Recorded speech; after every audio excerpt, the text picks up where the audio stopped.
to another disc guidance segment with the 2MK team. We've been hard at work, basically right at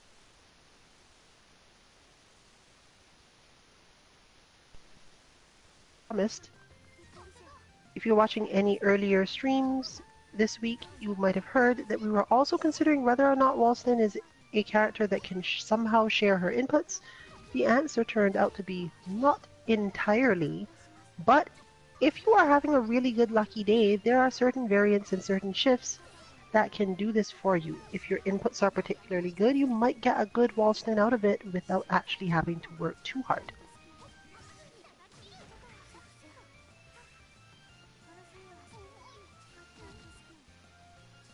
But let us look at that. I'm told that I'm a little choppy today, so I may be repeating myself a little bit more than usual, or speaking a little more slowly to make sure that everything said on this stream is clear enough. But it's very likely that I'm going to drift back after a while, so forgive us for anything strange on that front this week.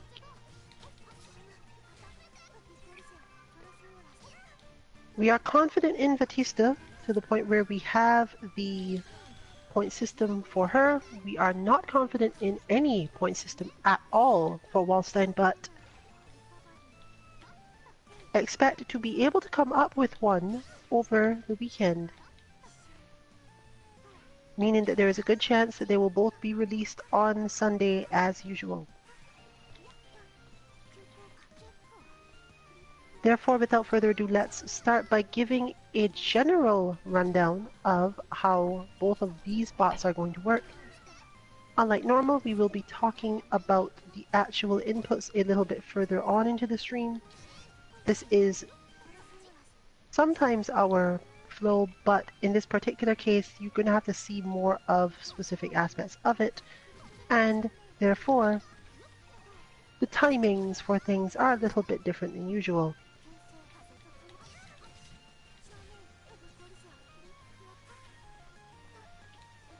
The main things so far that we have figured out for this character, having watched both the CPU use her and relatively higher level play, is that she is similar to the standard Guile type zoning character for Street Fighter fans.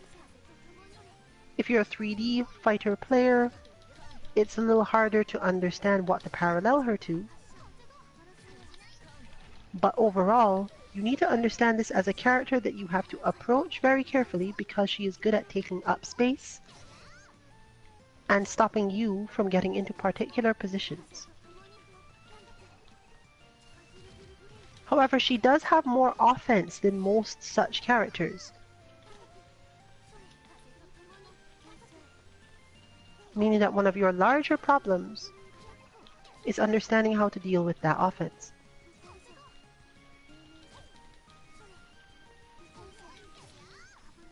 Interestingly, she is not as strong a zoner as many of those characters, despite being able to put out full screen moves at basically any time. Or at least, if she were far enough away from you, there's very little you can do to stop her from doing it, and these moves do prevent your own projectiles from reaching her most of the time.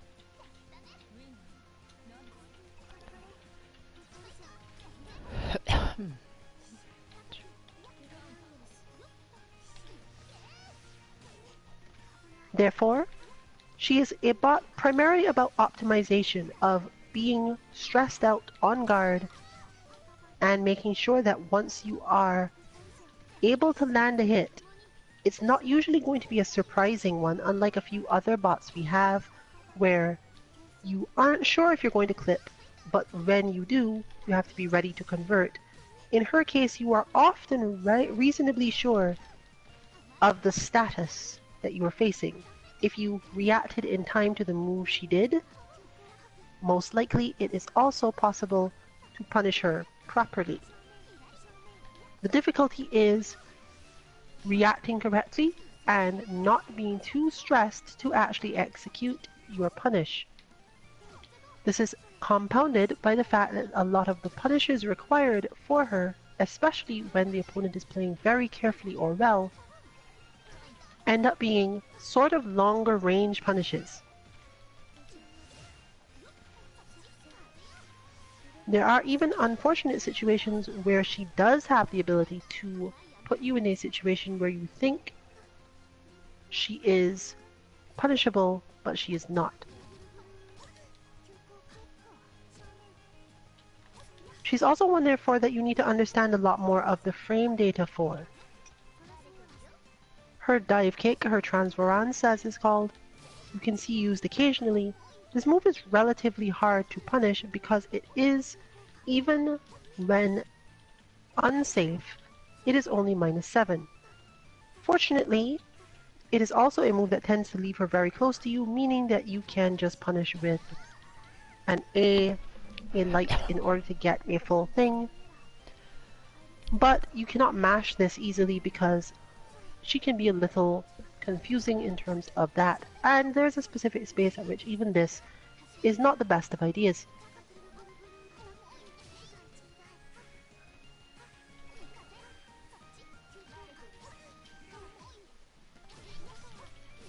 Her projectiles are functionally always advantaged.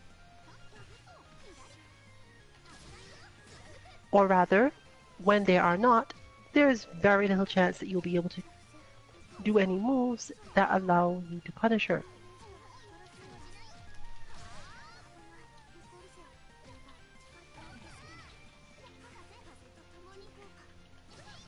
She also has a dashing move, her 6-6C, which was seen a moment ago.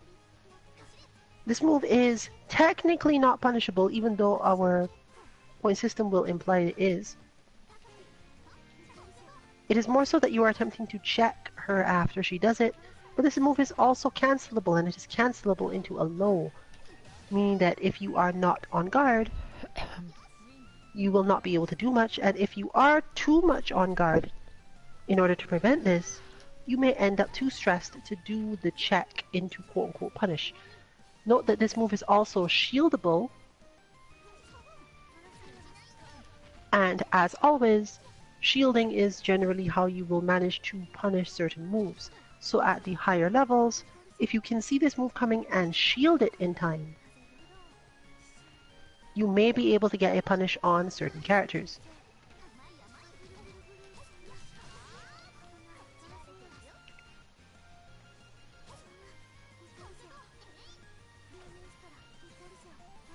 The final main thing to deal with is her flash kick, more or less.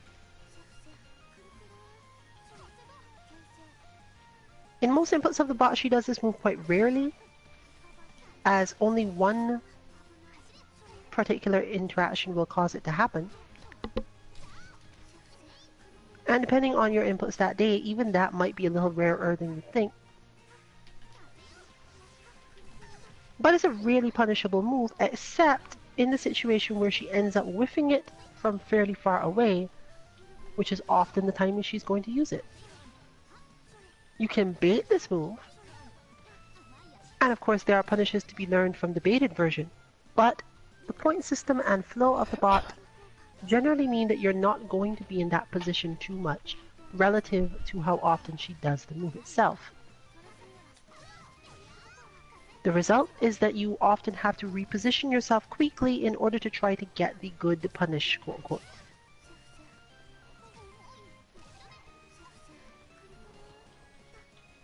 She has not been given most of the A versions of her moves in this form. You can, of course, as you get better, change some of the things she does such that she is doing the A version instead of the B version, making it harder to actually get the punish. But in the case of her dive kick, for example, this is actually plus, and therefore just something you don't want to get hit with, or want to challenge, which is a separate concept. However, we realize that since you functionally could learn to challenge the move on the B version, and you would need to be able to do this at that speed first, coupled with the fact that the opponent tends to go very high in the air, there's some consideration there. So get used to it in this form first, and then perhaps figure out a way to change it so that she does the faster version. The other reason this is not as important, if you are not familiar with the character, is that we are talking about defense, and the A version of Transferanza, her dive kick, does not actually hit overhead. In other words, you can crouch that low. You can also do this against the CEX version as far as I'm aware, but one way or another, the important thing is to recognize this move and block it correctly.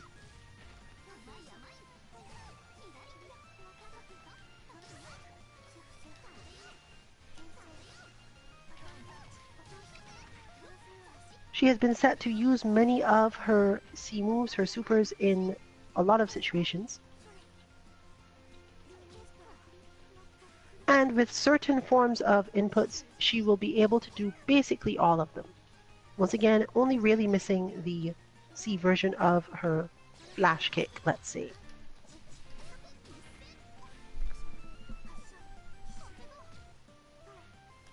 But as this is mostly a combo ender and has a lot of screen space carry, generally we're not going to have you dealing with that too much. Or in this case, obviously, at all.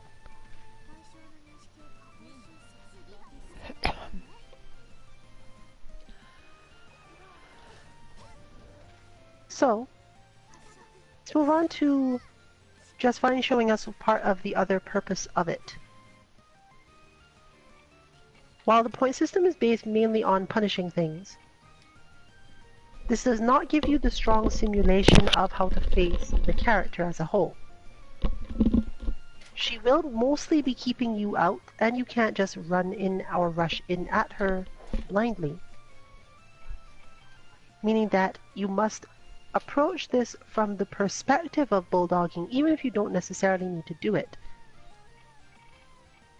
The main improvement you can therefore make for yourself is to fight her as if she is managing to keep you out. You can't make a lot of random moves, you can't push yourself at her too quickly in most situations. And most of us know how to do that quite well if it comes to it regardless. Therefore, characters who have projectiles or any form of something akin to zoning, while they cannot necessarily easily beat Vatista in zoning, it is a good way, when you've read the opponent's flow, to prevent them from wanting to play offense, which is a good thing for you if you already manage to have the life lead or similar and understand certain aspects of the time frames that you're facing. The bot does have some optional inputs, little variations that help you to understand how to shift it based on whether or not you play a certain type of character. But we have specifically started by showing Nanase and Akatsuki because we initially put in the inputs that are built around this potential option of keeping Vatista away from you. She generally does not use her force function that much in this particular set of inputs, and as a result can build up Vorpal if her timing is right.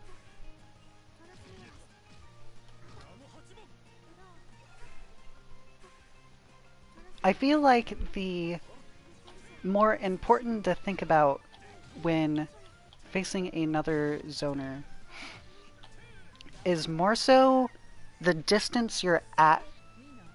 So, for example, when I'm about this close to Vatista, obviously there's a little more risk involved, but there's also a lot more to learn. So, when facing the bot, if you already have a grasp of zoning, I would recommend actually trying to stay not too close, but close enough where you have that sort of mindset where in a normal match you would be afraid of a jump for whatever reason. And since Vatista also has her dive kick in this, you also do get a decent amount of damage. The other thing this lets you do is you get more points opportunities for her ground forward C, as shown right there. And you can get better combos off of her flash kick. So while you could just zone her all day, I mean, at the beginning of my demonstration, I had basically gotten a perfect on her. That's still kind of irrelevant and it doesn't teach you anything. So I would personally do yourself a favor and try to not actually stay too far out.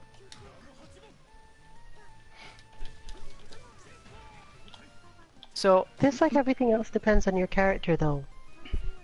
In this case, we should probably turn it so that the Vorpal is actually set to default. Ah, yes. There you go. This comes up because certain characters, while they do not necessarily zone specifically using their force function may be involved in the zoning process.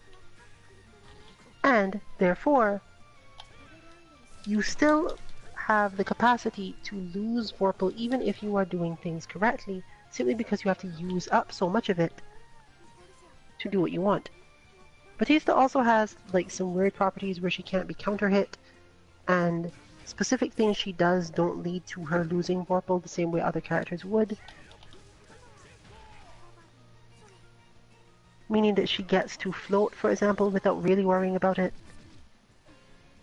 And any character that can continually attack you with zoning style attacks and does not have to do anything in particular generally manages quite fine. As you can see though, she doesn't actually lose that much from going backward unless she gets hit in certain situations. This does not mean that it's too hard to win Vorpal. Even though this will be the 4th point system of the bot, it's not intended to specifically be difficult, but rather to be something you have to constantly think about, and adding that to everything else. You can also change how much she jumps forward or backward, but again, we specifically tried to get a very perfect version of this input, which also has functionality on the Waldstein side. There are slightly better versions of this if you want to fight just Vatista, and we will actually show off some of those toward the end of the stream, along with the explanations of the specifics of the inputs.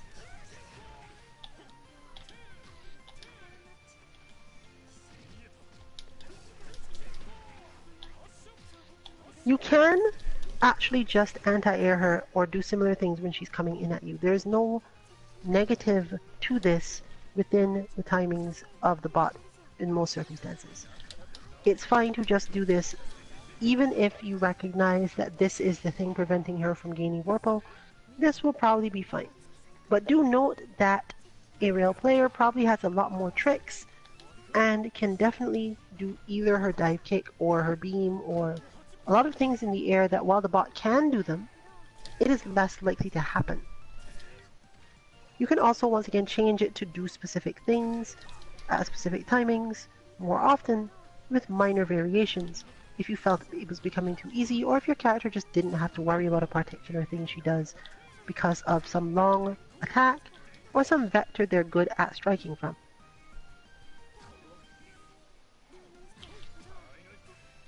There is a form of her that does use her force function more often, and as a result generally won't have the same options.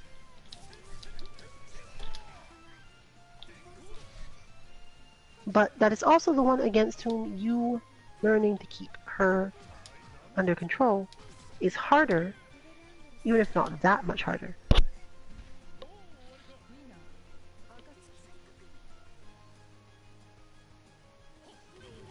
As you can see, there's a lot of space where she more or less riffs the Louvel Angulus, her flash kick, and you have to punish without having been close enough to block it and therefore be sure that you were ready for it. Since she does have a charge move based on moving forward, it's hard to feel as if this character is one that you can deal with in the standard way. Normally, when you see a character move forward, and you know that there were a charge-based zoner, it means, oh, I can make an attack now. But Vatista is relatively unique in that this does not mean anything to her. All her walking forward means to you is that instead of having to deal with a single projectile blast, you might get shot with a laser. This move does, however, have longer charge than most similar moves, so you do have some potential to at least push forward and probably block it. You will find, watching here, that it's quite easy for that to happen. The requirement, though, is actually a little more complicated than even that. You are simulating the truth of this, the more likely situation in such a match, by preventing yourself from dashing or jumping forward. Anyone who's played against a strong zoner knows that both of these things are likely to lead to bad situations anyway, and this game, while you could assault over certain things she does, she's not really a character that has to worry about this a lot. Meaning that the slow movement forward, because walking is absolutely still valid, but generally you try to get yourself not to dash too much, even though there are definitely some times where that's possible. You still want to push yourself so that you do not actually do this too often. Finding the right moment to walk forward into a correct space, and generally avoiding using your assault as well, as you'd have to basically predict a certain move type she has, or move to a specific space before assault was a good idea. It's up to you to decide what that space is, and if you find it, then it's probably fine.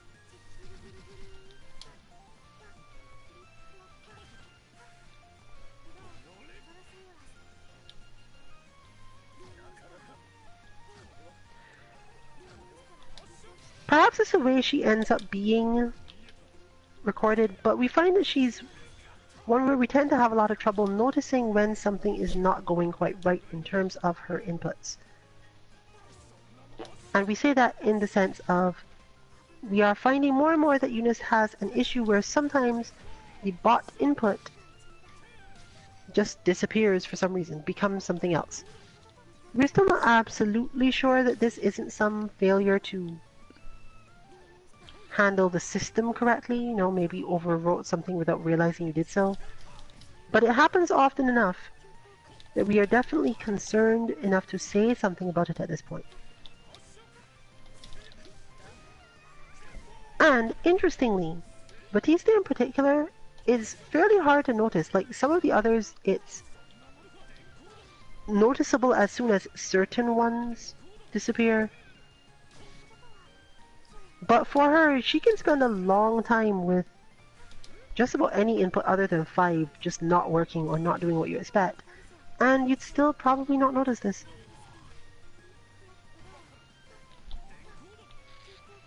So do bear that in mind.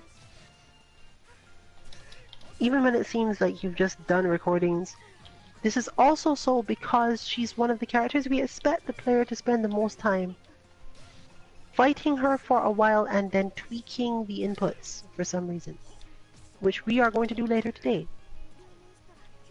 If you do this enough, you do have to continually watch out for the potential loss of your other inputs. Maybe run through a quick check to make sure that they're all still as they should be before continuing.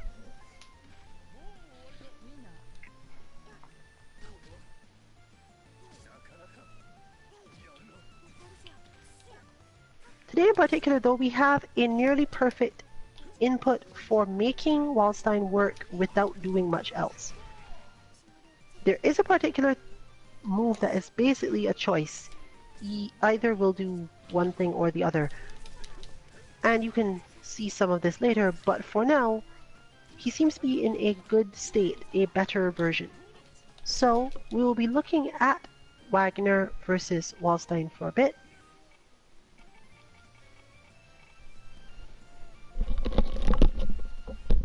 and clarifying this. We will also need to make a change to the input later on when we are doing the variation, since there is a more specific version of Waldstein, but for this purposes we got really lucky with this input today, and therefore we're going to rock without changing anything for now.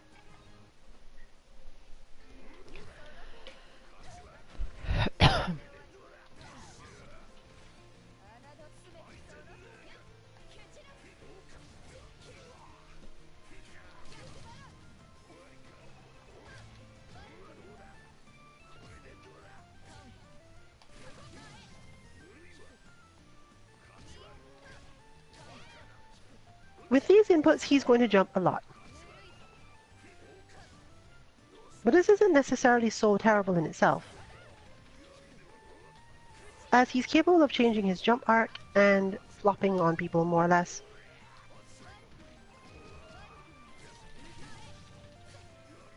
In ways more likely to be confusing. Seeing him go into the air is basically not an immediate way of saying that a certain thing is going to happen.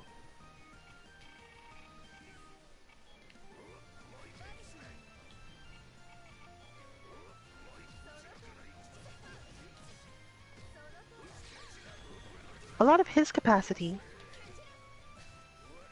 is related to putting you in bad positions and then doing something unexpected, which is interestingly a fairly heavy function of the bot in this form.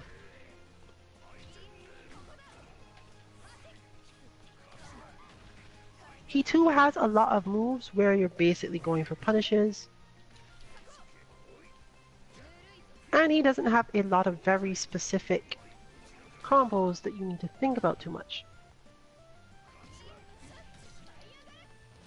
in terms of understanding how to deal with them.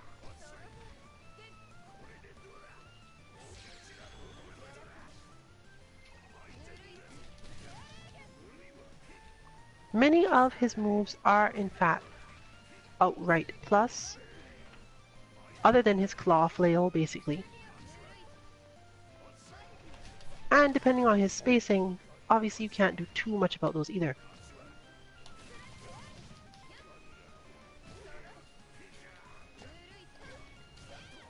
His claw flails in general though are punishable if you are too close, or if he's too close rather. He has two different ones, but you're not likely to see both of them in any given input. This one is again really lucky and happens to, or at least seems to have both. So do your best with these punishes.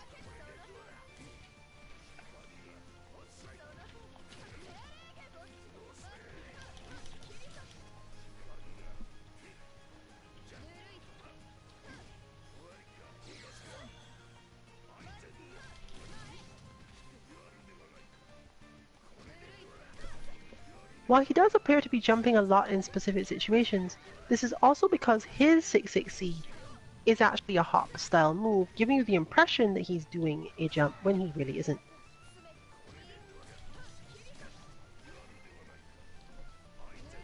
Learning to tell this move apart from other things is fairly important against this character.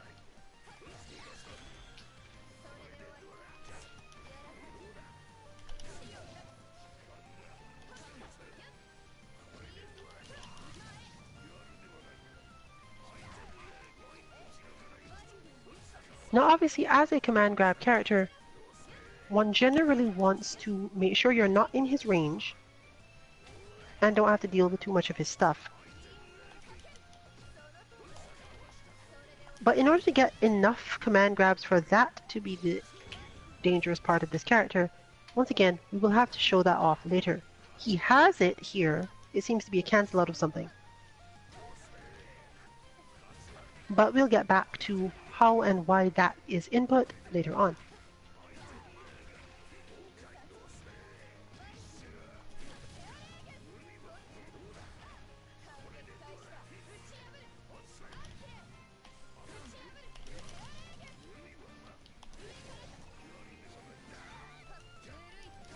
He also has a tendency to be relatively repetitive, as most of his moves don't work the same or cause too much issues in the air anyway, and if you see a lot of his stuff with his action 4 in this case, he's just mostly going to swing the claw at you.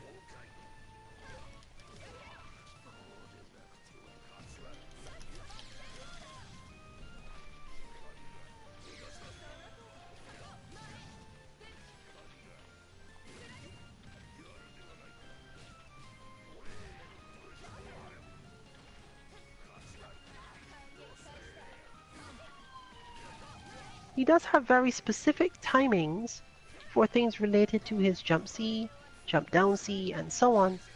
Some of the moves therefore are not going to be seen under any circumstances with the bots even being close to usable together.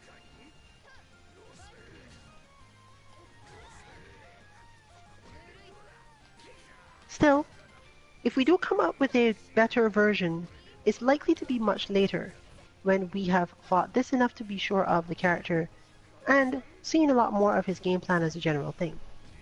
For now, we expect that he will still be usable for most of the purposes, i.e. making sure that you can actually hit things. And understand his specific ways of hitting you. If this is the character you're most interested in, check back in about half an hour if you are not specifically interested in watching the stream at this time, or you can just fast forward if it's on like YouTube or something.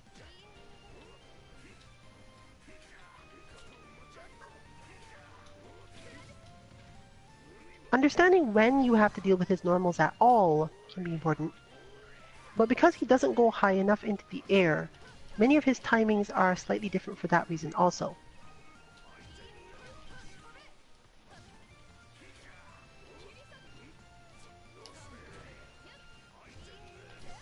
Which options you use for him tends to, thankfully, overlap with Vatista, i.e. if you play a certain type of character, you won't have to worry about their inputs diverging because of your character. He works basically the same as she does when you are playing the zoners, when you're playing the space control characters, and when you're playing Rushdown. We have not tested every character archetype in the game, but so far, the things you can learn and the importance of punishing him doesn't really change too much across the cast, meaning that most of the time, they just share their way of flowing.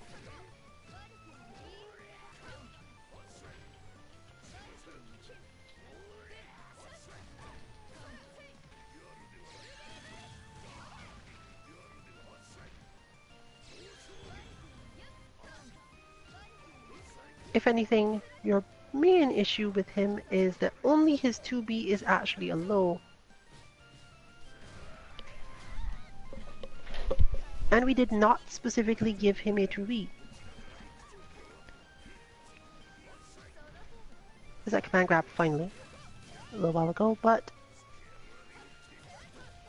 yes, bear in mind that the hop is actually a move.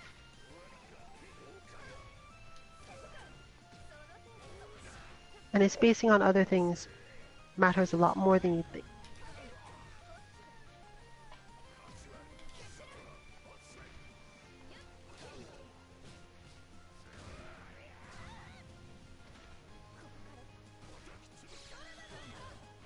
While he will get repetitive with the claw somewhat, he's most likely to command grab you even if you didn't specifically aim to input him all that well, and just got lucky the way we did.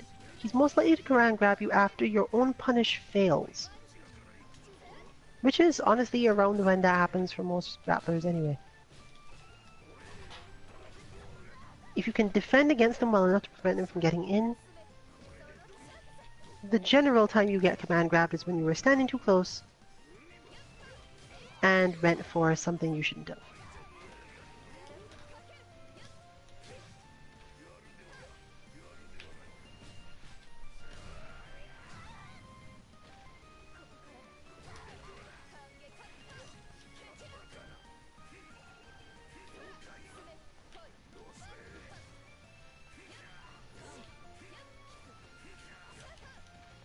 So before we go on to actually talking about the inputs themselves, or poking at them, we will have some time of Mika versus Waldstein to show off a different aspect of the flow of the character.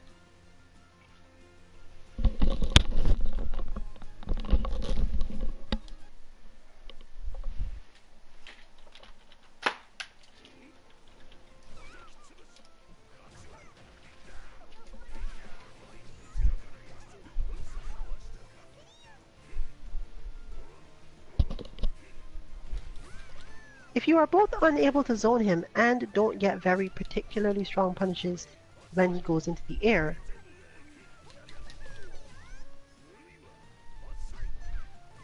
you have to treat this as a space control / whiff punish situation. You know approximately where he is, and he's not really that fast a mover. He is, however, good at attacking from that spot. Making sure you're either just outside the spot of his good attack, or able to basically react to the wind-up of one of the others helps a lot, because it's more likely to cause him to try to use something else that you can actually punish properly. These have not necessarily more range, but more coverage, let's say, and not as likely to trade or have problems in actually interacting with the character. He in turn will be able to jump and either jump normally or flop onto you, leading to you having to think about if you even want to anti-air normally, and what you can do otherwise.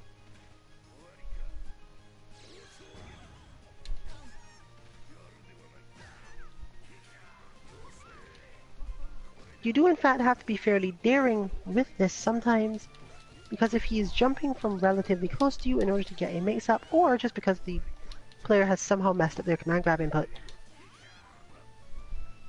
being able to very, very quickly react to him going into the air is a meaningful part of this matchup. This is particularly true for Mika because the fact that she also wants to grab him means that he gets a lot more out of doing this. This is true against any character who has relatively slow moves that tend to hit more so in front of them than upward.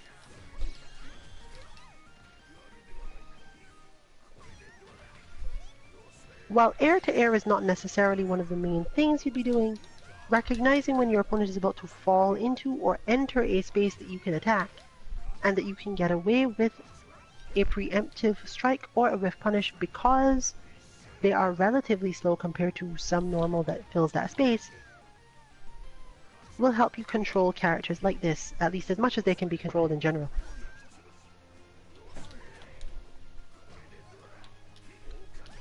Of course, similarly to Vatista, sometimes actually using projectiles is a good option here, but it's not really a full screen thing, as Justine was mentioning. Specifically against Waldstein, even if you have a character who is good at full screen zoning style things, he isn't really a character where that's where you want to be using projectiles.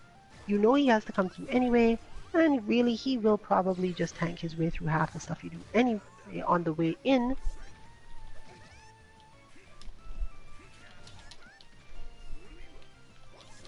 Furthermore, his claws basically negate projectiles. If he's really far away from you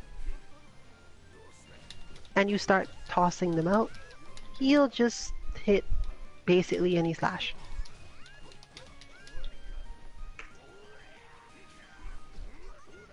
A player who has learned to get good at this is not necessarily going to be able to do it from as close a range, though.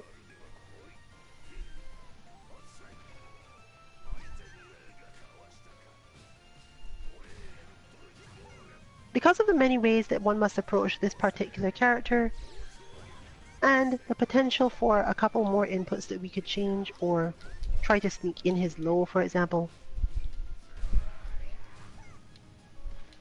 Again, we are not willing to commit to a point system, but you can sort of understand what the main points of it are in terms of consideration rather than actual points, and maybe come up with something of your own, or just free training against him until you get what you need.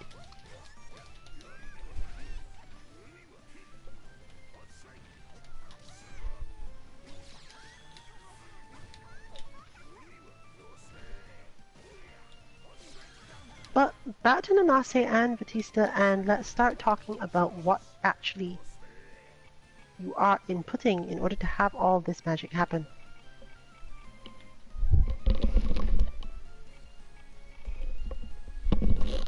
Vatista Bot is standalone, or would have been standalone if not for the luck with Waldstein, because of her being relatively uniquely a charged character. And, in general, charged characters do not get to use much of the same inputs as other characters.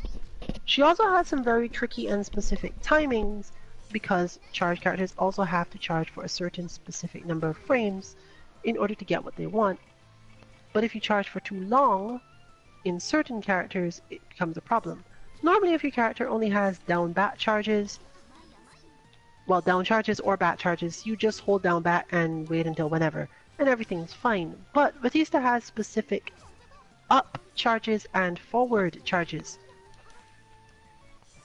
meaning it's much harder to keep her stuff from making her too vulnerable for too long, as opposed to a character who will just block for more or less the entire time that they're charging, and if you got the charge timing wrong, it probably wouldn't affect them that much. So, you're probably going to want to read a lot off the website, but for now, to be as clear as possible, there will be some longer explanations than usual. Let's replay Action 1 by itself, then. This is probably not going to help because it doesn't really do the same things, but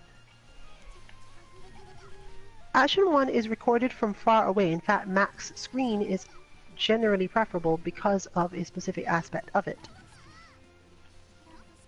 It is 6A plus B, i.e. a forward dash.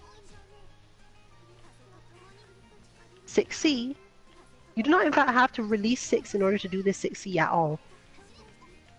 But the timing can get a little weird if you don't do it, and it will lessen the amount of time she does this move, the twirl, in certain situations. This really doesn't affect the bot too much overall, it just makes her harder or easier to punish. Most of the time we suggest just holding it the entire time so that you in fact get slightly less of this move, the twirl itself, and therefore have to think more about when to punish it, as well as some shifts in terms of timing. The A plus B, once she is in the air, will also cause her to do her levitation, and once again be followed by a C attack, and depending on how long she took to go into the levitation, there may also be a forward dash from that.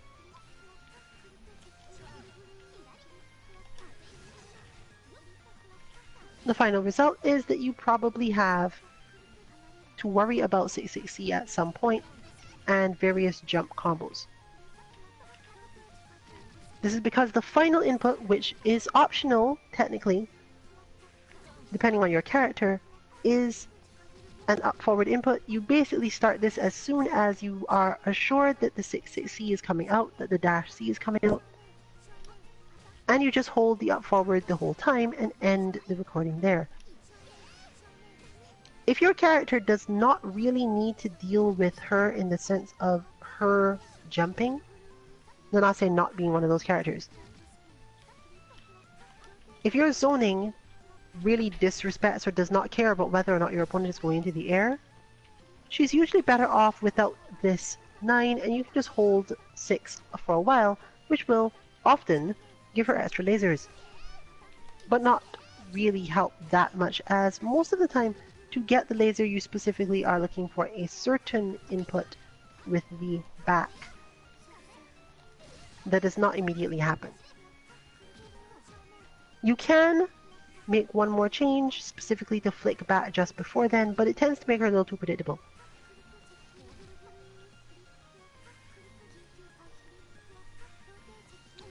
overall, if your character's projectile attack basically goes across the screen and only has that option, or if they use a lot of lunging attacks to strike people, that could be blocked and be a problem.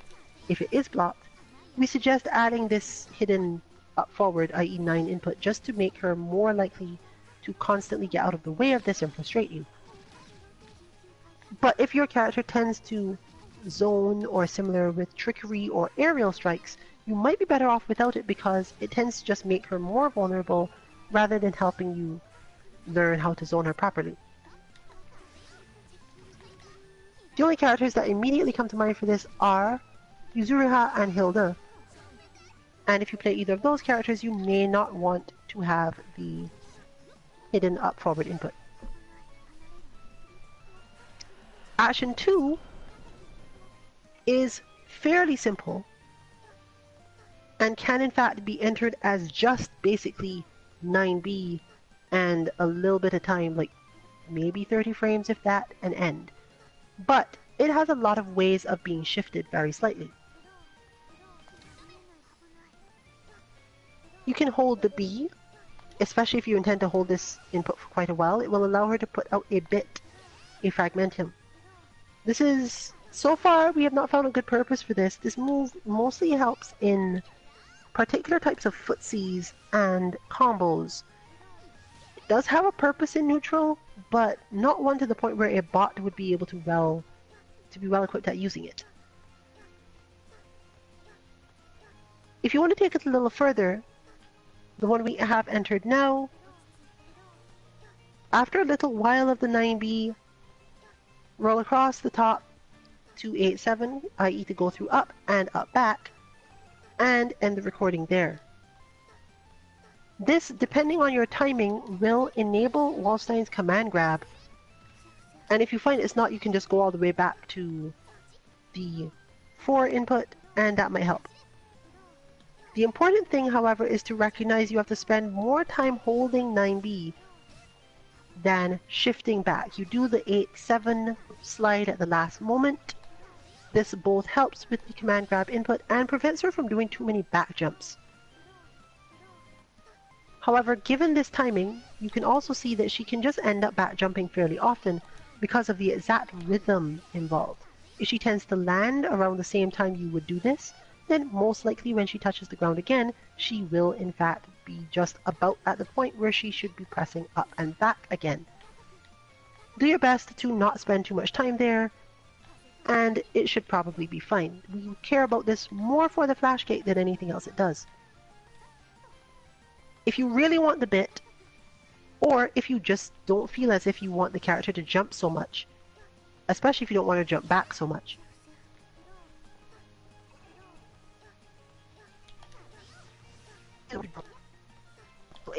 one slide away from we have some down back. audio issues, it sounds like there.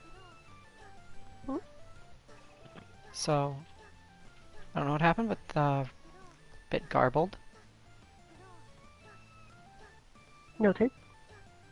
I hear you now, though, so give it another shot. Alright. To explain again, therefore,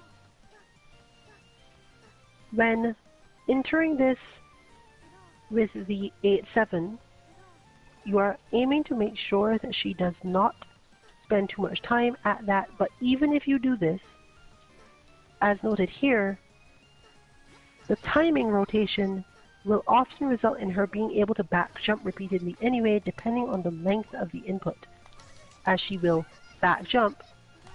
The entire time she would have been holding up forward will be within the jump, she will land, and it will be around the time for up back again.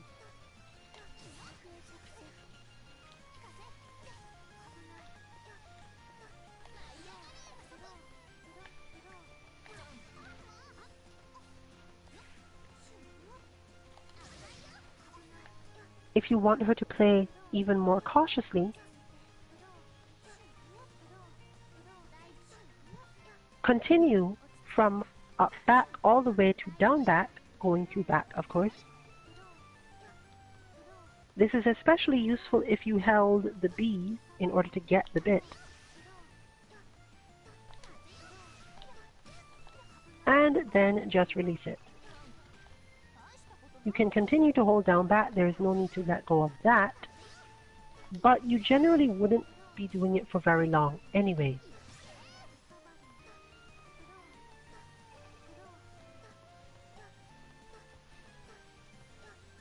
This input should generally not exceed 60 frames in length unless you specifically want to release the bit.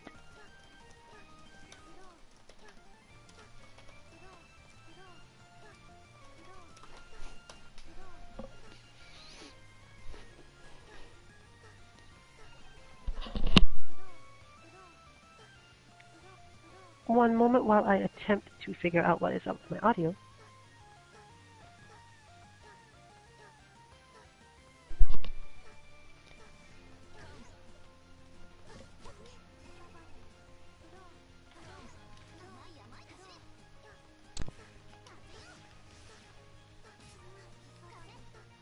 But that is probably about the best I can do for now, as it does not seem... Back to normal. Hmm? Alright then. On with the show. Moving on therefore to action 3. Action 3 is a simple Vatista combo. She can actually do her crouching C into her forward C, or just her stand C really. But in this case we are doing this as 3C into 6C. And the purpose of this is to get a forward charge for her laser. Which means that the timing is quite difficult to get completely correct, as you have to generally hold this a bit longer than obvious. If you want her to be able to use the laser really often,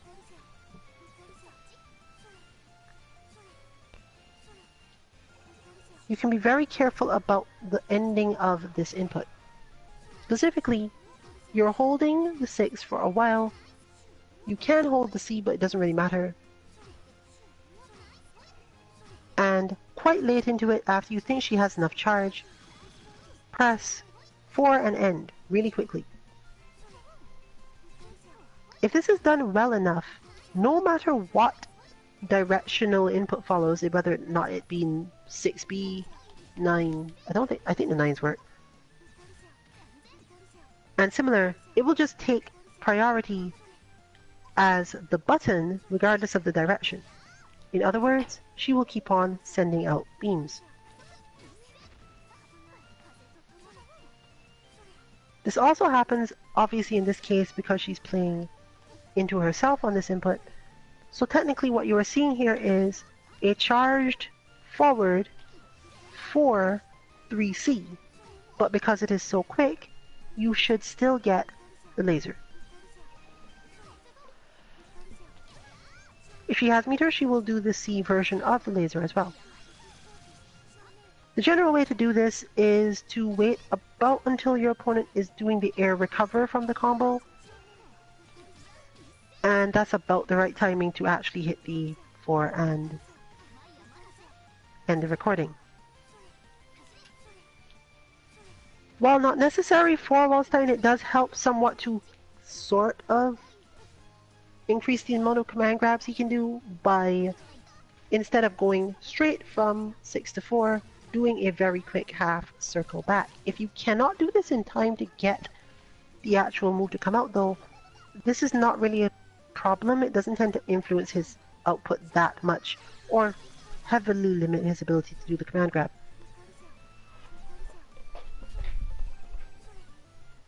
The important thing is to make sure that you get the right amount of time so that she can actually do the beam. And since it can be played into itself to test it, it shouldn't be too hard to do this.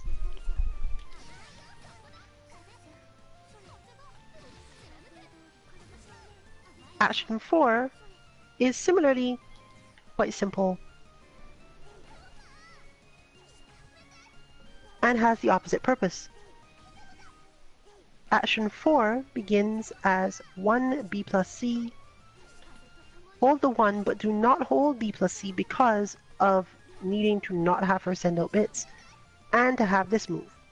If you don't particularly care about her projectiles though, for whatever reason, you can in fact hold the B plus C basically the entire time, and it will cause her to put out the bit instead of firing the blast.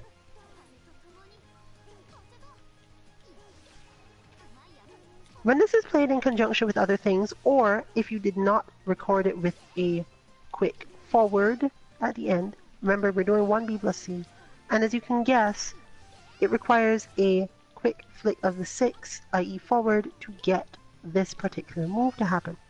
It's the same principle. It doesn't matter that you started by holding down back, as long as you flick that forward and end the recording fast enough, the button is what is important, and she will do this, and eventually do the EX or the C version of the move as well. We do not have any suggestions right now for if you really want the C version of this move, but also just want the bits.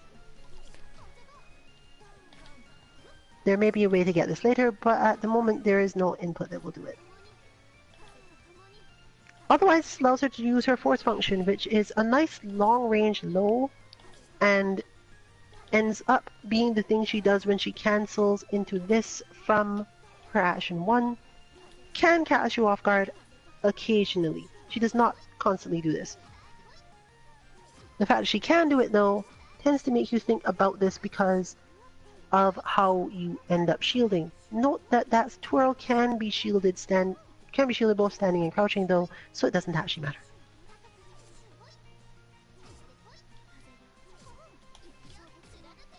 So the input in full, 1 B plus C. You hold the 1 until the force function attack finishes animating, and possibly a little longer than that. Either go straight to forward, or go through 236 and end the recording instantly. If you go through 236, this is much better for Waldstein because it allows him to do more of his claw moves, but it will prevent him from doing a different move, and therefore we will change this a bit later to just use the charge form of it and not really go through the quarter circle and demonstrate what happens there. This input has a very specific amount of time, however, based on which type of character you have. This one is quite long. Lunging strike characters can hold this input for really long, up to like 100 frames. This is because it tends to put her in a state that makes people want to attack her. But this input, if you've input it correctly, along with action 2, will cause Louvel Angulus or Flash Kick to happen, even if you do the entire quarter circle, and therefore causes you to try to approach or jump in at around the time where she'd be approximately ready to do that move. She will not do it every time, because obviously action 4 must chain into action 2 for this to happen, but it will work. As long as she's ready and as long as she's able to do this one, she probably is able to do that. That move is rare somewhat though, so please double check it. The variant of this, of course, is to not go through 236 at all. If you are interested more so in bits and have little or no interest in this, you can just hold it the entire time.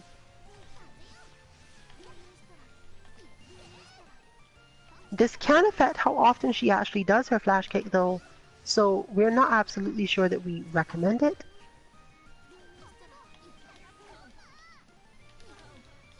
We would generally offer that you should get your bit input somewhere else, not from this one.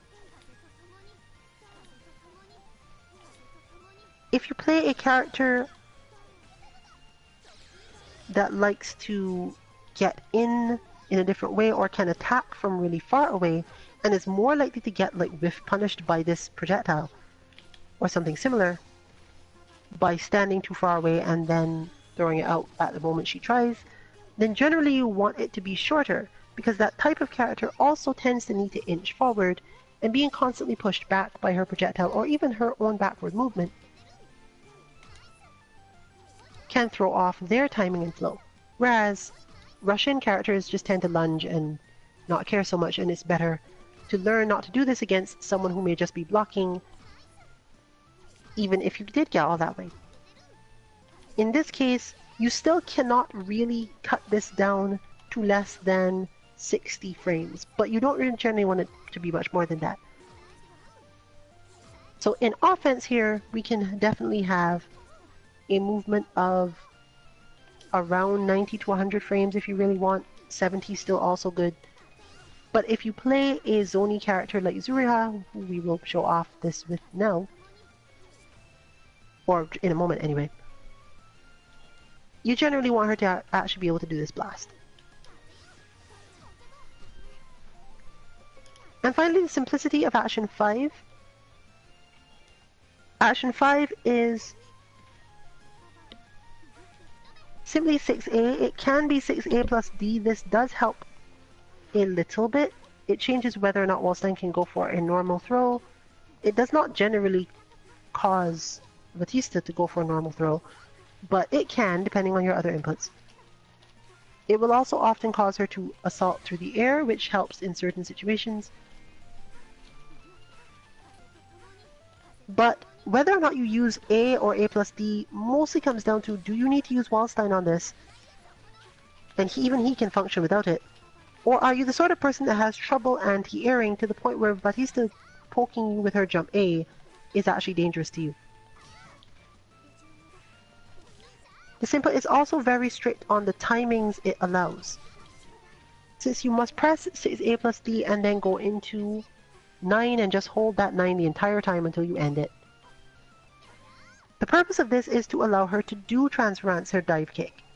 That move has a 43 frame charge, but for various reasons, we have found that this input being shorter than 53 frames, or rather even if you try to hold the charge for less than 53 frames, somehow it does not work that well, presumably because of her landing animation, jumping timing, and so on.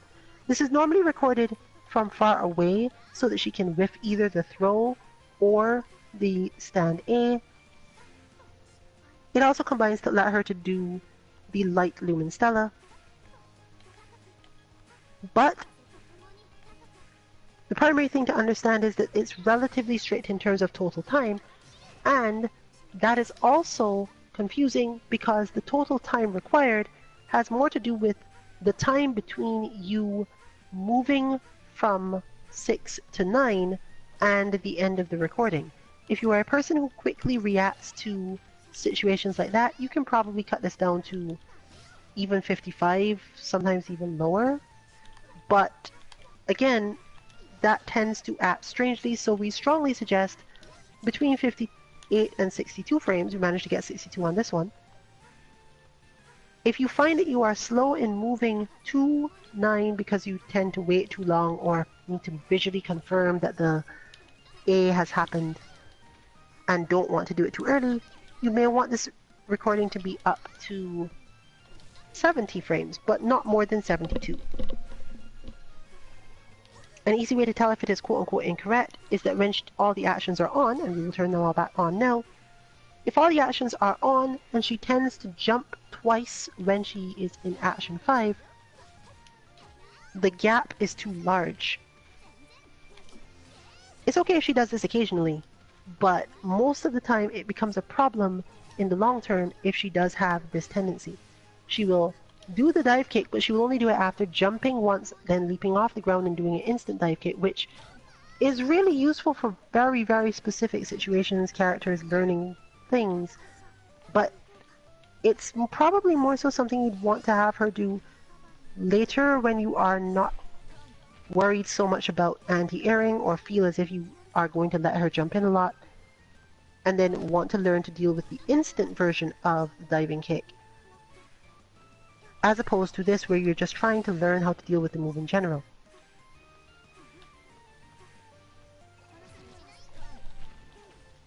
Since she does have other jump normals, she should have jump B and jump C. You do have to worry about this,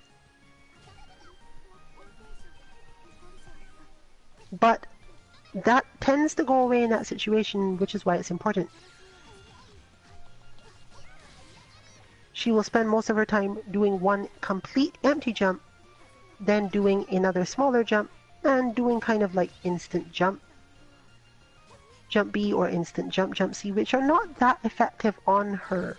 So if you realize this is happening, you may want to poke at it.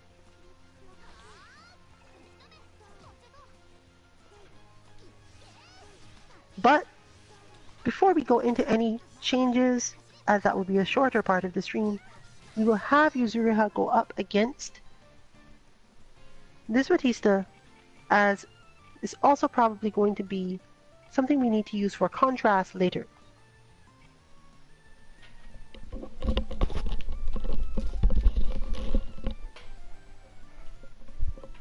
Yuzuriha does her zoning more so by planting her feet in a particular spot and slashing you. And how well she slashes you has more to do with reactions and understanding of rhythm than it does about how long is my projectile going to take to get all the way over there.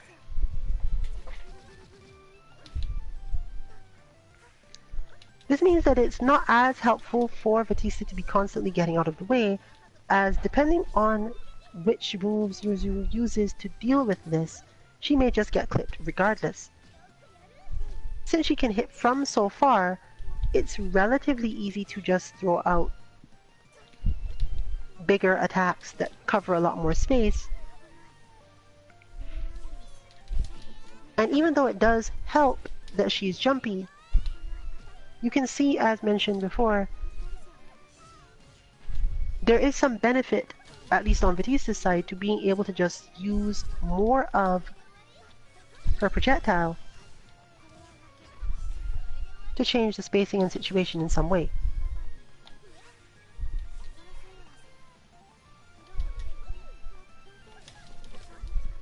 Interestingly, as always, the bots more or less build up a different rhythm based on when you hit them and how, meaning that against Yuzuriha in a good input day, she tends to be very sticky because she often has a lot of jumping positions, and so many of Yuzu's moves, if aimed at Vatista's current position, are likely to whiff if she jumps a lot. Therefore, this version is actually quite good for training against this type of character, a bit more so than this is for training against Mika, for example. Which is why we didn't pull out Mika until Waldstein was on screen, because it would not have made as much of a difference. Despite her ability to reposition herself really well and deal with things that way, once Vatista is pushed to a certain range, it's less likely that there's going to be too much damage done, and there's a much more likely chance that she's going to miss in some way.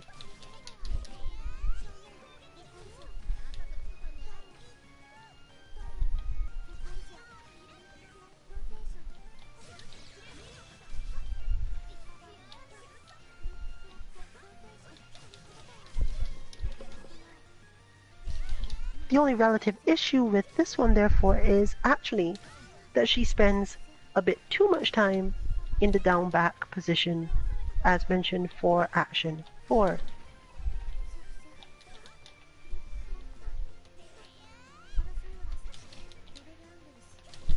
You can possibly see some situations where it would be more helpful for Vatista to just fire the Stellar Lumen, the B Stellar Lumen, as soon as she could, rather than crouching there and waiting a while.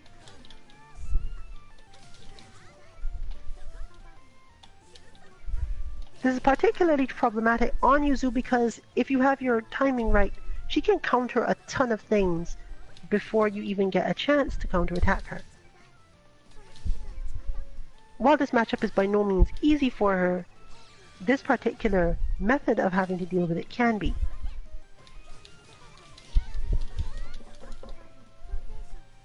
So you end up with a little limit on your learning due to that change in rhythm.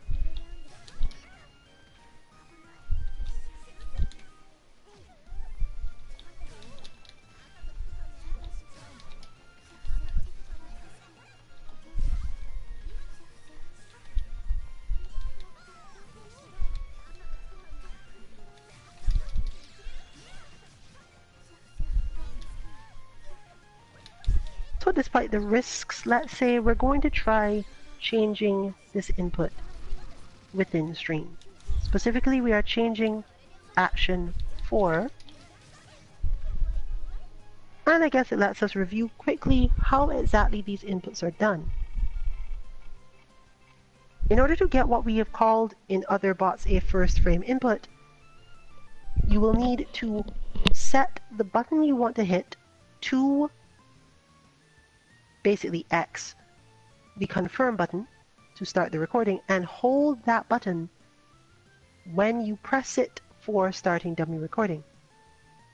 In this case, the only thing we really care about is 1 B plus C, wait a certain amount of time, and then either quarter circle forward or just forward and end the recording immediately. In order to show off Waldstein's differences as well, we will attempt to not go through the aforementioned quarter circle 2, 3, 6 and just go straight to 6 or as close to that as we can manage. Alright, so can you say again the exact input that we're putting in? 1 B plus C, it is the same input. 1 B plus C, hold a while, forward, and the main thing in this case is that the input itself needs to be shorter. It is usually around 60 frames rather than 90. Okay. So we're looking at 1B plus C, hold a while, forward immediately, and end. Okay, and you want to be about 60 frames.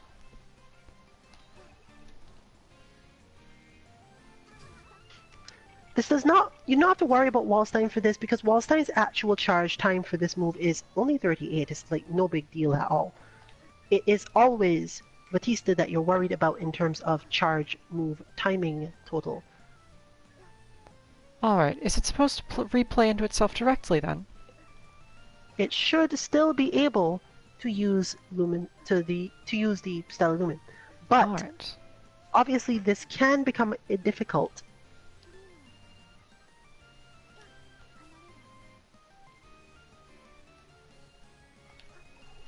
Also, something is off in your inputs because she should at least be doing force function instead. Oh.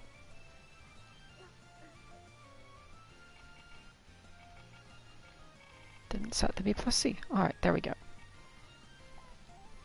So for her, this is a 53 frame charge, which means that unless you're superhuman, the charge itself will probably need to be around 60 frames simply because even though you did start on the very first frame, probably, making sure that you charge for exactly 53 can be difficult, and making sure that you pressed forward quickly enough can also be difficult. Most of us take like 3 to 4 frames to move from down back to forward. So, based on that and a little wiggle room, 60-ish frames. But anything you can manage that will allow you to do. You've gotten garbled again.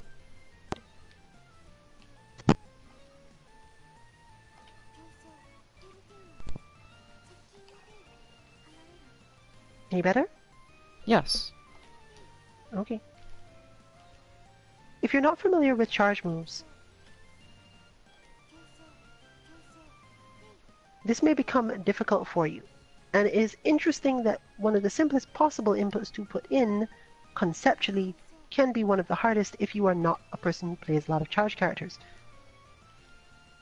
This is because the speed required to move to forward under these circumstances and end the recording with the button in time is a little bit outside of normal scope if you do not play these characters as a regular thing. We obviously suggest simply learning to do it by holding down back, pressing forward on a button until you're used to the timing required for actually doing this. But we now have it working at 62 frames, is that? Yep. Alright. 62. So, with that, we can now shift back to the battle in its fullness, and then we will take a little look at Waldstein after. Again, this is unlikely to change very much about her functionality as a whole. It's basically just there to make her fire these off more quickly so that you have to deal with more things when you play a very positional character like Yuzu or Hilda or Carmine to some extent.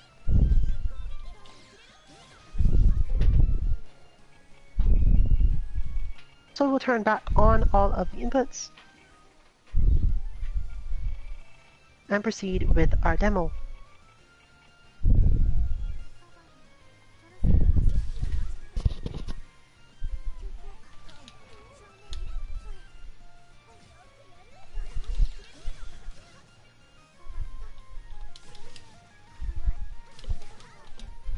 It does not really affect anything else she does, as that was not really something that interacted with other inputs.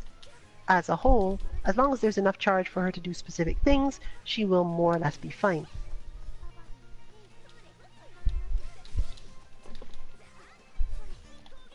While it does not change the timings for her light one either, it does again change the amount of time before she does it, meaning you have a slightly higher chance of her actually hitting you with it.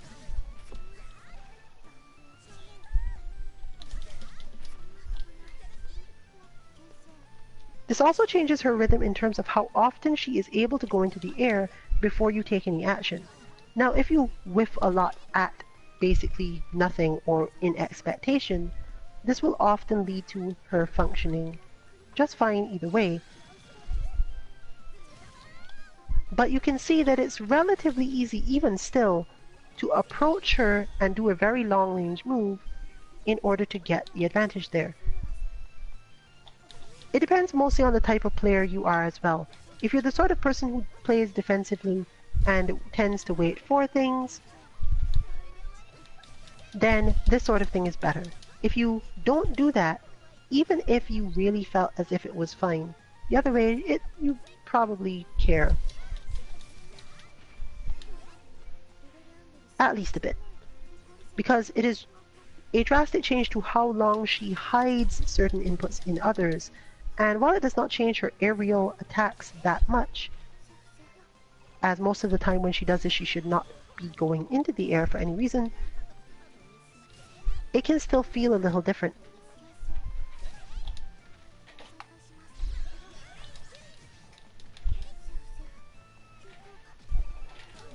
Vatista has apparently gone on strike when it comes to her action 4 though, so we might not see as much of it.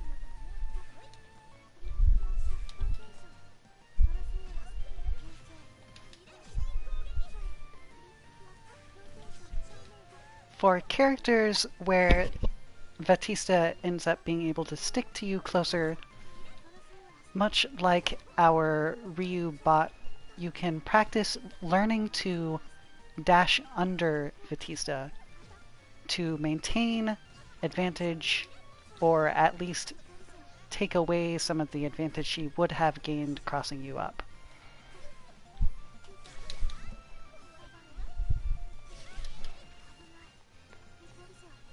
This is not something you usually aim to do, since obviously anti-airing is more rewarding and encourages your opponent to do that less if you successfully get it, especially in a game like this where there's a lot of damage to be done off of air moves depending on your character.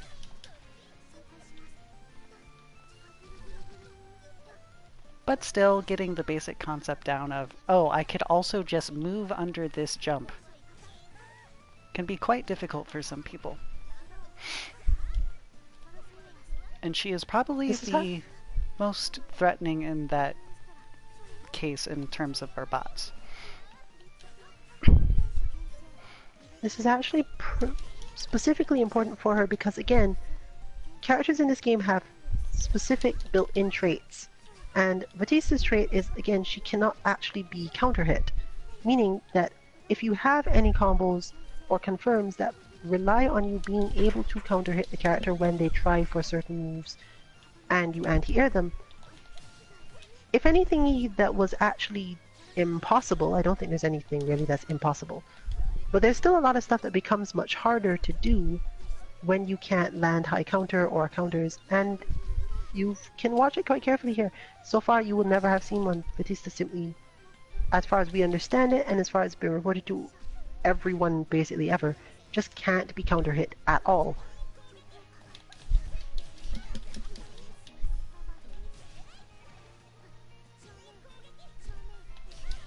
The other thing that this changes is that it will often shift the timing required for her to do a specific part of the cancel into the low.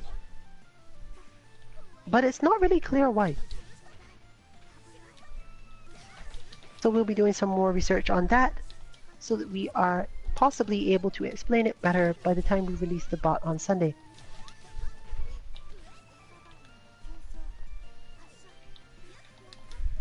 However, let us return to Mika and Waldstein to show what has happened as a result of that change, going from being a quarter circle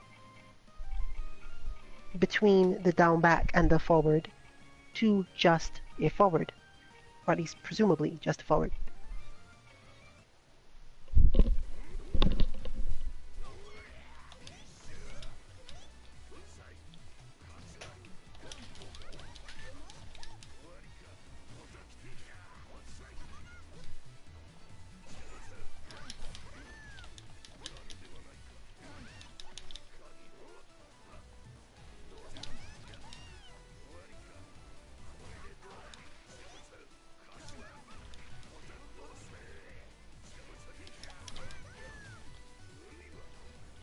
Once again, note that the move will become rarer for various reasons. It has to do with the amount of time that the character has before and after certain things.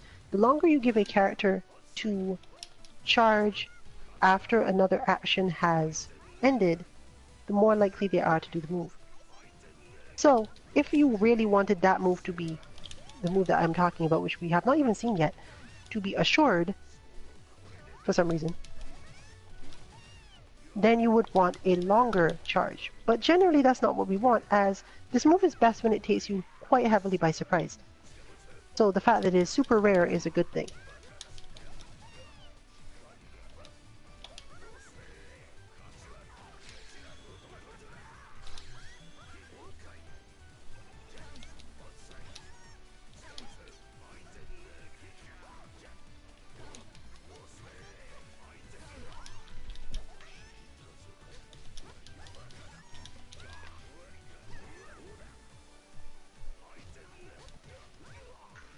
In general, the situation in which he actually gets to use this move properly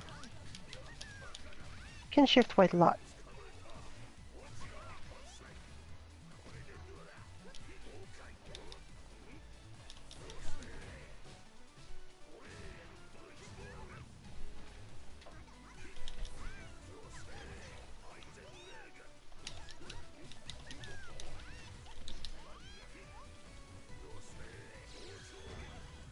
As you can see, it does not affect his ability to command grab, basically at all.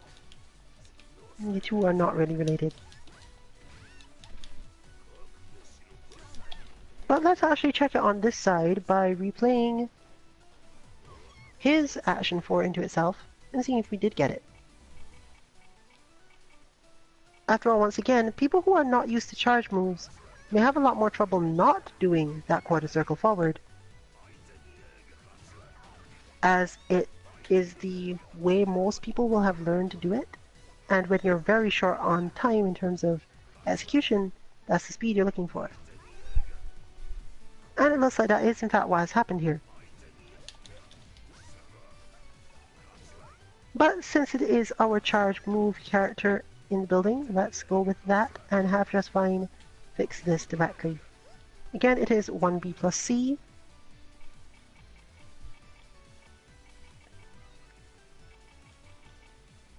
Holding just the down back, forward end. 60 or so frames is optimal. But in this case, since we are coming to the end of stream, we're not going to worry too much about how long it is.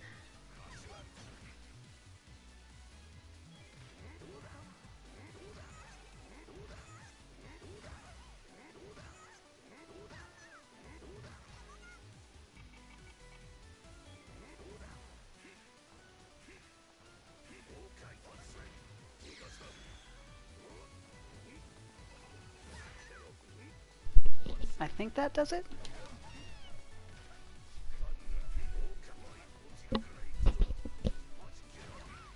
No, it's a rushing attack. Ah.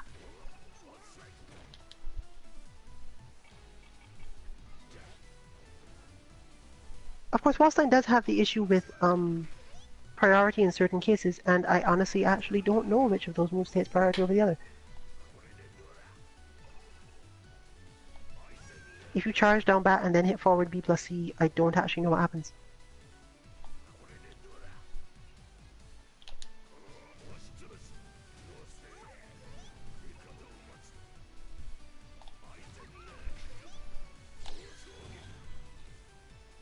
In any case, we can demonstrate what we're talking about with... Oh, there we go.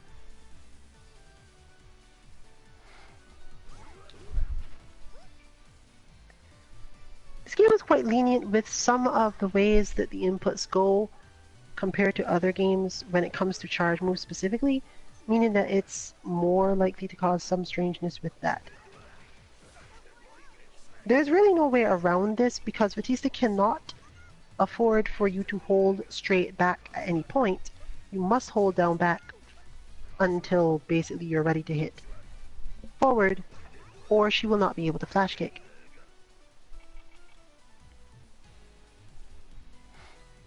However, once again, this isn't really one of the moves you care about so much on him. So,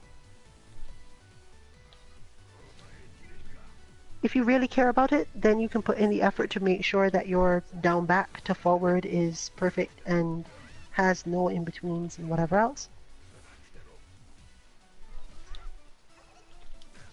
And if you don't, then so be it.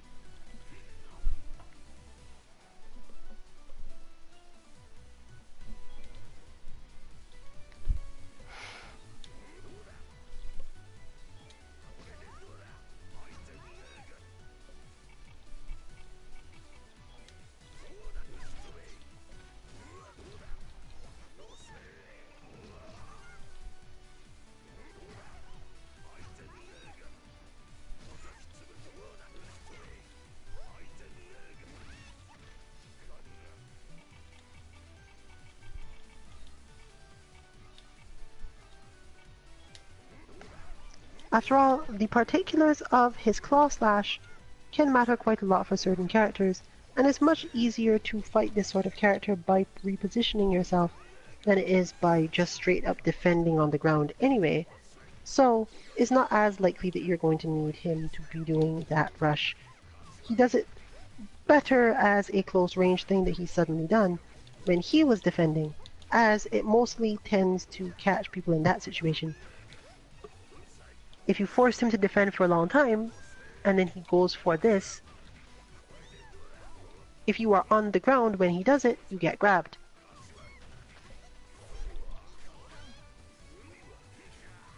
The move does, however, take really long to start up though, and is kind of easy to see, so it has more to do with catching bat dashes than anything else. Overall, therefore, it's not really a move you can work into the bot on a tactical level anyway.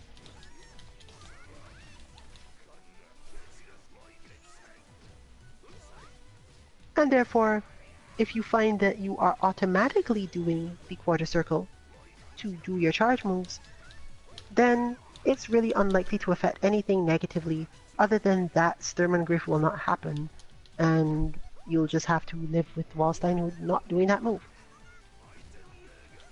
There's very few situations where you have to care too much about it though. And you can always, since unfortunately you must re-input UNIST Bots every time, keep on trying for it just to get a change of pace one of these days when you actually get it right.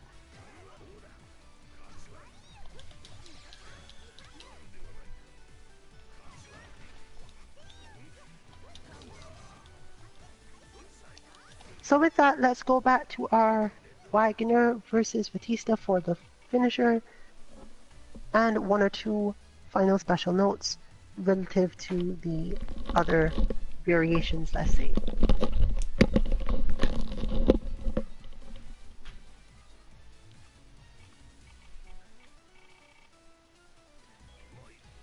We we will make one more attempt to change one input and probably not worry too much about it. Fortunately, this is action 1 that we are changing, and it's relatively easy to do that particular one.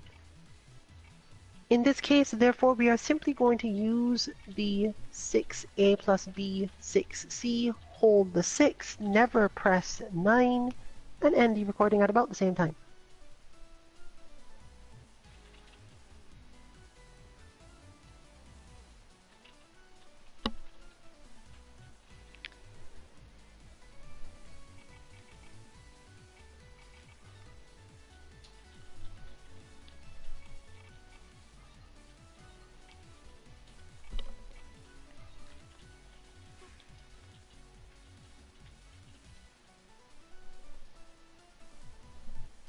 This optional 9 is generally not held long enough that it became an issue for any other input. Therefore, taking it out or putting it in does not tend to affect Vatista's behavior too much other than to make her jump less.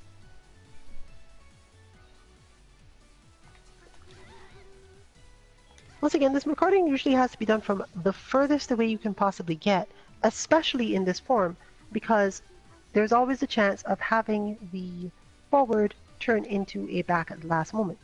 However, there is a possibility to find a very precise space where it will do that for you and therefore result in more lasers. We don't necessarily suggest spending a lot of time trying to find the spot, but you might find it by accident if you don't always move back as far as you can.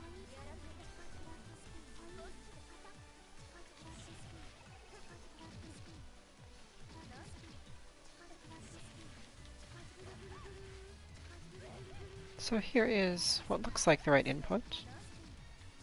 You do not have to worry about if this version of it is relatively shorter. So we are going back to fighting with all of the inputs on, and we're using Wagner specifically because, unlike Nanase, she doesn't really zone in the same way. Wagner more so whiff punishes from far while recognizing something that has happened.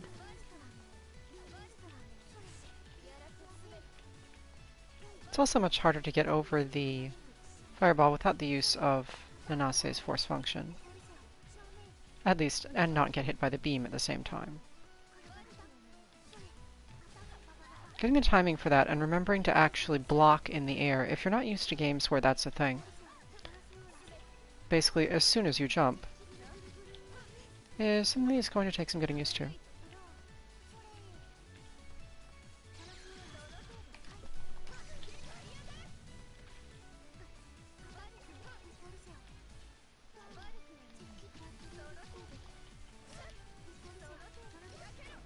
What this input also allows, if you were using A plus D, is actually allows Vatista to throw.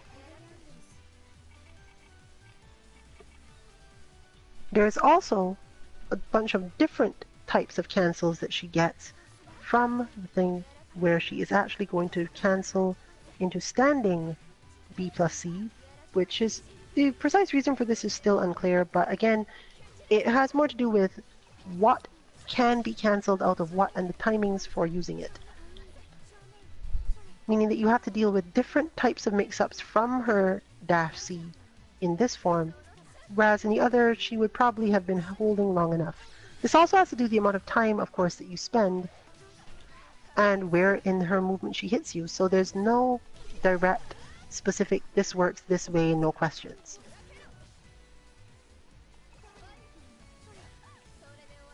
It does, however, sometimes help her to walk forward and use 3C, which can catch you off guard, and therefore has a lot less requirements for people to actually go into particular positions. Interestingly, she seems to do this also relatively rarely, but this again has more to do with whether or not you specifically found a way to make her do more lasers.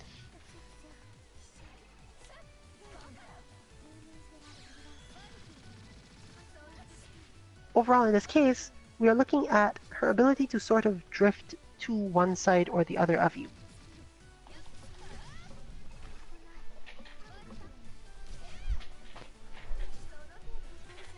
And there we have a super suspicious action 5. This is partially what we were referring to. Not only does it sometimes lose inputs, it sometimes converts inputs into other inputs. So, Thankfully, this has happened at the end of stream and can therefore be talked about and demonstrated. Let's look and see what Action 5 has actually become.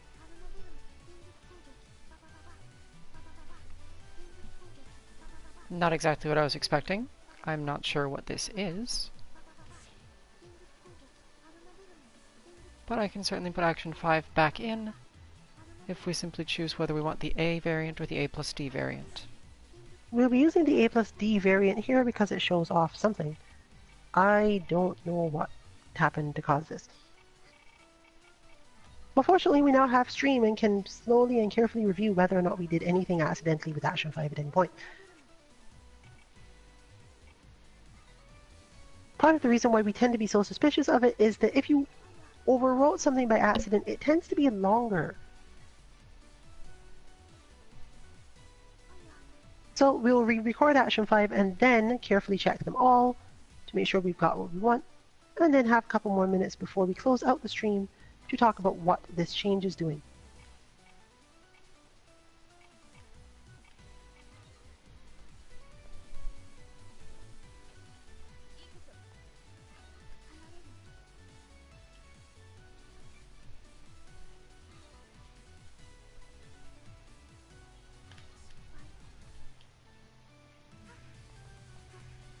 "63 frames. Hopefully that Enough. comes out about right.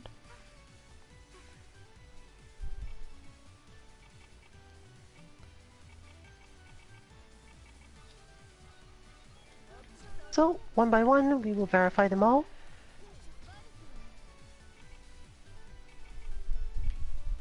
Because once it starts doing them once, it starts to be a problem overall.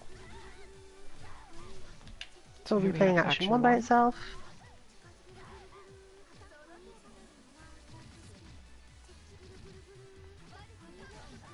Which appears to be performing as expected.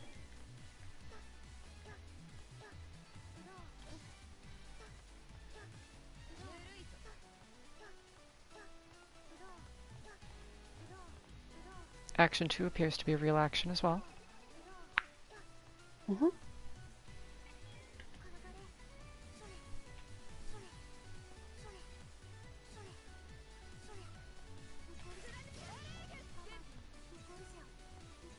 Action 3 also looks like something I've seen before. And Action 4 seems to be alright as well. Obviously, So now we've our just final part of the showcase.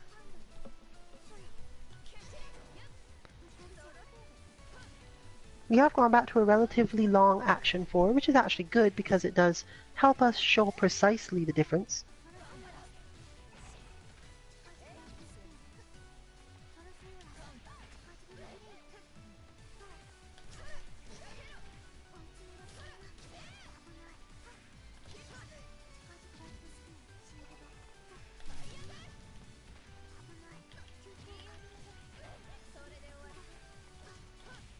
She will also in some cases be able to do back jump shielding, or even, I believe there was one moment where she started to do guard thrust with this input. It's quite useful in one way, but not really that helpful overall.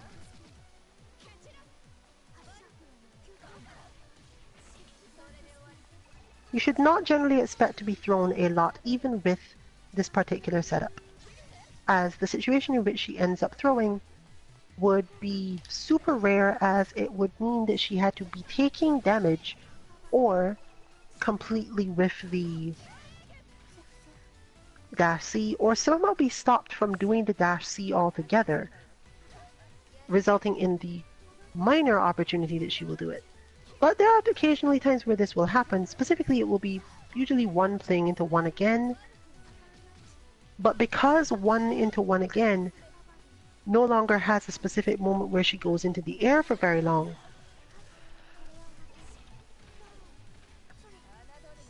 you shouldn't expect too many changes as a whole.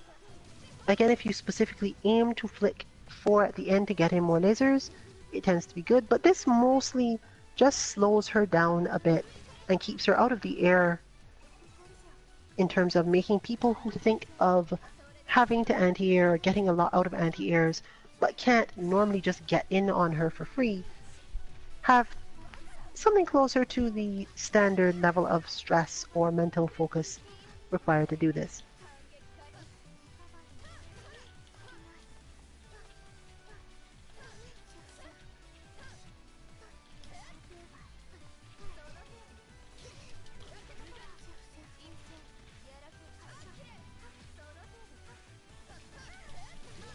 When facing this in bot mode, i.e. with non-recovering health, and we will demonstrate and talk about that a little bit before the end, she should be set to have 200% EXS gauge, meaning that while you can beat her up and force the restart, this will often change how much meter she has, and while she does not have the most effective uses of meter in the world, they are actually fairly good at preventing you from getting points.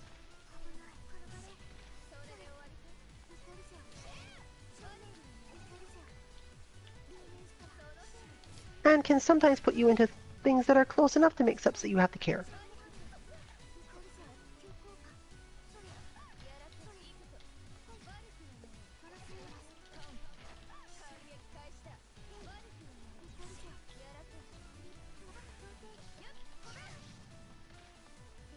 This also helps shift her rhythm somewhat so that the 3C, as mentioned before, is used a bit more often, meaning that footsie characters who are aiming to get just to the right place to clip her and not get into trouble sometimes will have to deal with this move, which is much more important than having to deal with the throw.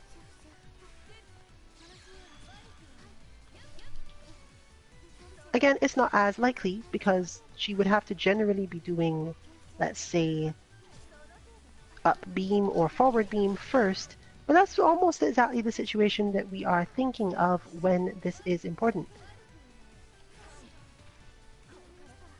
Following up lasers with stand C or crouch C against this character type is most important because they are the type most likely to want to move in just a little bit after those lasers, especially if one of them whiffed, but they were far away and they can see that spot they can get to but want to get a little closer to get bigger damage. Getting clipped at that moment can be really stressful.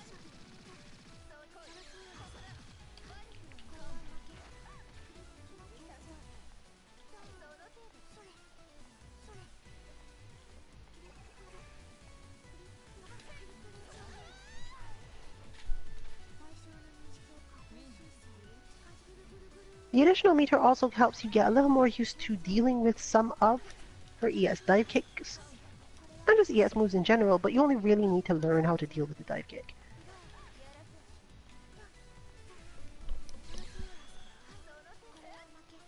So yes, in her case it is basically punish this, punish that, punish this other thing, and learn to win Vorpal. Or at least observe when you are winning Vorpal. There are other optional variants specifically based on not hitting the forward at the end at all if you don't need the Stella Lumen. Or is it Lumen Stella? I don't ever remember now because she says it differently than the page says it. So I have a question actually. About her dive kick itself that I've observed while I was playing this a bit more focusedly. And that is that her dive kick, if I attempt to punish it with A, I feel like I get whiff punished by it. Is that me messing up my block in terms of the timings where it goes from high, or is that a sort of little bit of frame trap built into the tail end of it? That is a frame trap built into the tail end, and the frame trap is different depending on which version she uses. However, the versions themselves are relatively easy to tell apart once you've learned them, meaning that you can generally manage. So I just have to manage to wait a little bit longer then before I try to punish it.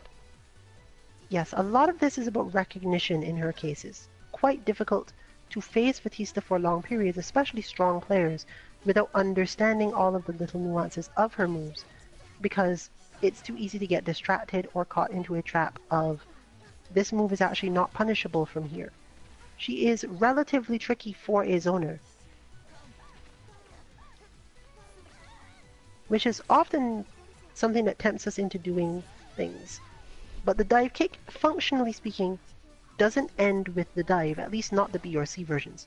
She does twirl at the end, and I believe in the C version she twirls twice. And crosses through you. Meaning that you have to pay a lot of attention and feel as comfortable as possible to deal with this.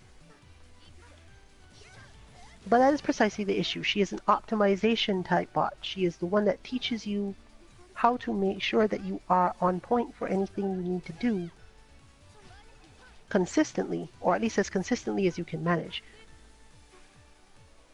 If you don't basically go ham and try to hit her as hard as you can, you will quickly find that you are able to become stressed enough that you have to think about things. For example, the fact that her B laser actually can hit you when you're standing. It can hit your head. But it only hits you if you are close enough for it to hit you. But what exactly is that close enough? And if you try to advance when you think you aren't close enough, you are capable of walking your head into a laser beam. So there's a lot of little specifics and pieces that you have to understand about how to do this, including, of course, shielding yourself properly so you can punish a couple of things that you otherwise wouldn't be able to. This is why part of the Vorpal is in there. It's not really because it's hard to get Vorpal, but you won't be able to count that you've gotten the point for Vorpal if you're not paying attention to it because you're distracted by something else. You could just assume that you've got Vorpal, but that's really not the point.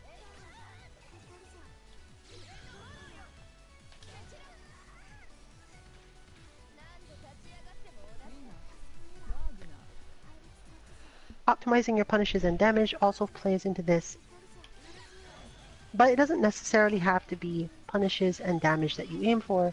The bot will generally handle that on its own, as that is the built-in requirement for getting any points at all.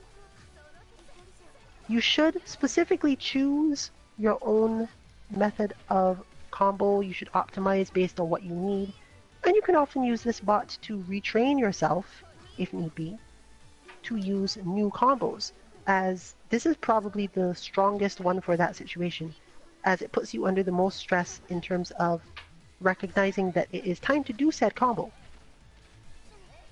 We may come up with one later. Hyde 2.0 is actually fairly good at this as well, but his is more so the position is right and the timing is different, whereas in her case it's always that the timing is fine but the position can be weird.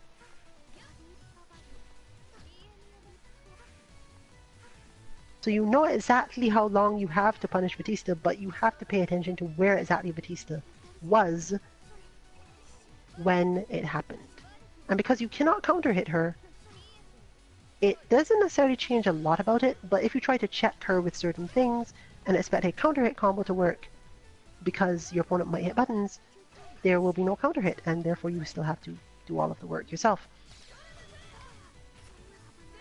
This doesn't affect a lot of characters as noted, but there's little things you can run into that are more complicated than usual. So, with these two characters and all of the little variants, we have run a relatively long stream.